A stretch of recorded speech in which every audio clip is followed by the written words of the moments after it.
The question of whether astrology is a legitimate practice has been debated for a long time. Much like crystals, it is primarily a New Age interpretation of one of the oldest belief systems of mankind. And much like crystals, we will see how it really works, which is to say far more complex than the modern application of astrology and still more real than what science currently believes. Obviously, using those as basket terms to just describe the two main schools of thought when it comes to astrology is people who believe it and people who don't. Let me explain astrology in terms you have probably never heard before. Light is traveling from a very far distance, and it has been doing this for millions and billions of years. Long before the Earth was even formed, light was making its way here. Not only was it lighting up a dark night sky, it was moving in patterns that have been repeated still longer than life has existed on Earth.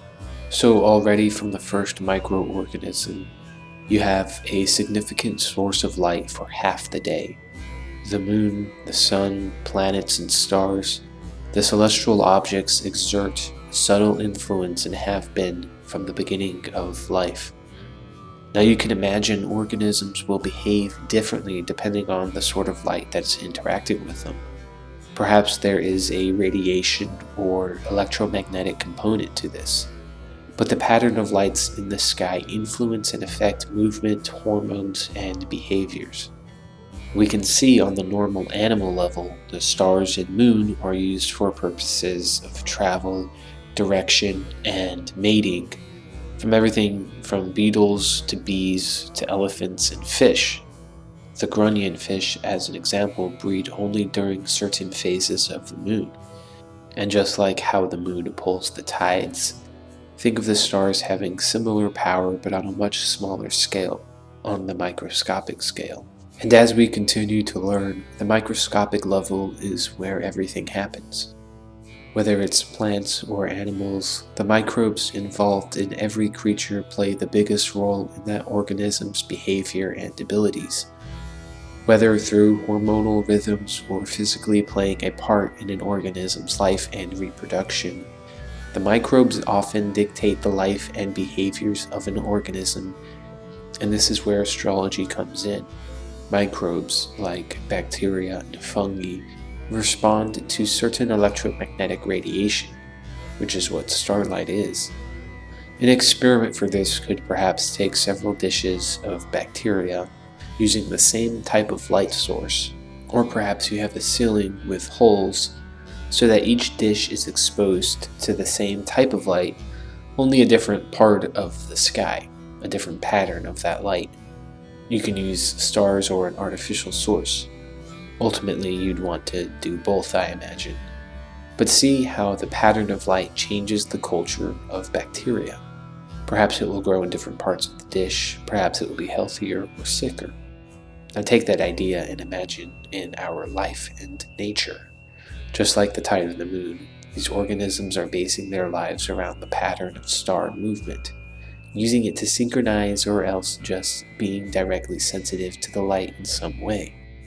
In the fungal pathogen Ophiocordyceps, there's a point in which the infected ant clenches its mandibles onto leaves, and this is always done synchronized around noon.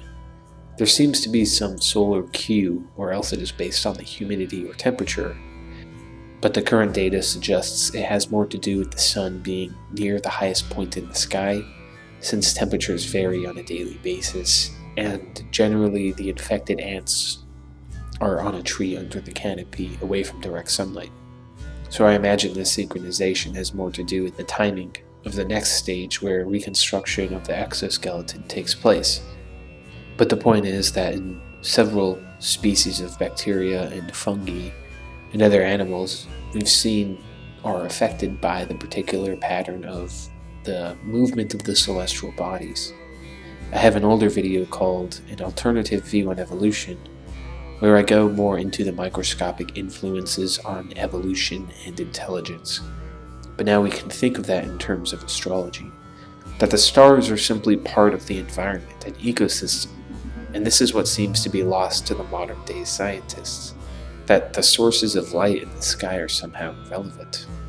They're as much a factor in the everyday happenings as our air or water.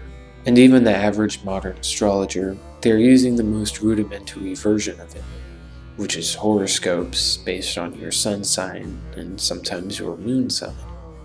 Really, for astrology to be effective as a personality assessment and predictor, you need to observe the full pattern of the birth chart, which all plays a role in the composition of your physiology through the microbiome of your body primarily.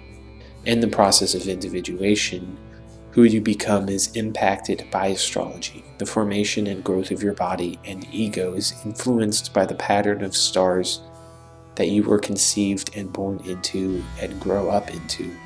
Much like the emotional types of the I Ching we were analyzing in previous videos, the face actually reconstructs the birth chart of an individual. I'll demonstrate this in a future video, but essentially the structure of the face has your pattern of birth chart impressed into yourself and therefore expressed through facial features.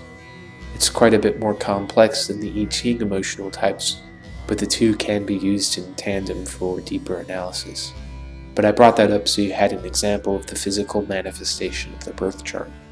Humans have observed archetypes, patterns. We charted the stars as one of the first things we built. Refer to my video on the Neolithic builders if you want to see how complex those patterns of star movement are that they captured in their constructions.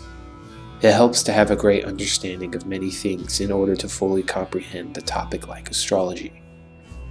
Just hearing about it at face value the way it's practiced today definitely makes it sound fake and no different from your average personality type. But astrology is the foundation for how much of life works and functions. Not as much as the sun and moon perhaps, but in their own way the procession of constellation exerts a noticeable influence on the natural world, and especially the microscopic world. And when we take a look at the microscopic world, we can see this influence much clearer. But in plant chemistry and human physiology, astrology is still observable. And to understand why a particular planet has its associated characteristics and the attributes that it rules over, we will explore in a separate video, as this is all building towards what I'm calling the microscopic esoterica. I hope this video provides some insight for you. Thanks for watching. Until next time, peace out.